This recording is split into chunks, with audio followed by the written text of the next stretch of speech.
দর্শকের উচ্ছ্বাস, দর্শক শাকিব খানের এইরকম একটা লুক, এরকম একটা সিনেমা, এত বড় মাপের একটা সিনেমা, আসলে এটা তো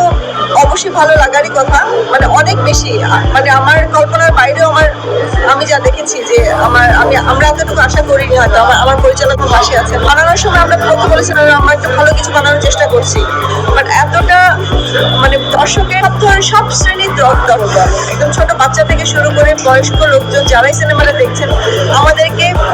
অনেক দর্শক এমনও হয়েছে যে চলে যাচ্ছিলেন সিনেমাটা শেষ হওয়ার পর, ফিরে এসে তারপর আমার পরিচালককে বলছেন তুমি খুব ভালো বানিয়েছো। তো এই যে দর্শকের এই একটা স্টেটমেন্ট, এটা আমাদের জন্য অনেক মূল্যবান। হৃদয় ভাইয়ের সাথে কাজ করার অভিজ্ঞতা, হৃদয় তো আসলে আমার ছোট ভাই,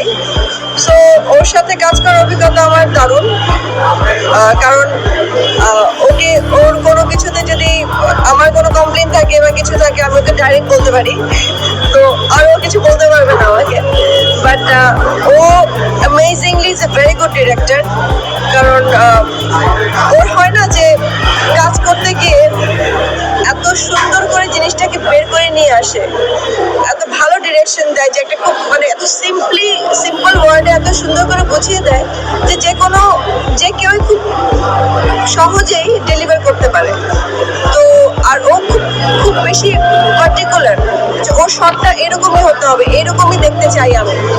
তো আমার কাছে মনে হয়েছে যে এই ডেডিকেশনটা, যে আমার প্রত্যেকটা সিন এইরকমই দেখবো, এইরকমই হবে, লার্জার দ্যান লাইফ দেখাতে যাচ্ছি, এটাই হতে হবে, এই যে একটা মানে কি বলবো এটাকে, একটা এনথু যে আছে এই পুরো কাজটার ব্যাপারে, পুরো একটা ক্যারেক্টারের উপর, পুরো সিনেমাটার উপরে, এটা আসলে আমি জানি না, আমি অন্য কোনো ডিরেক্টরের সাথে কাজ করিনি, বাট ওর মধ্যে এটা আমার কাছে মনে হচ্ছে অনেক বেশি। আর it's very easy to work with him, because it's very easy going, it's very like friendly, and সবকিছুতেই খুব সহজে সবাইকে সবকিছু বুঝে খুব সহজেই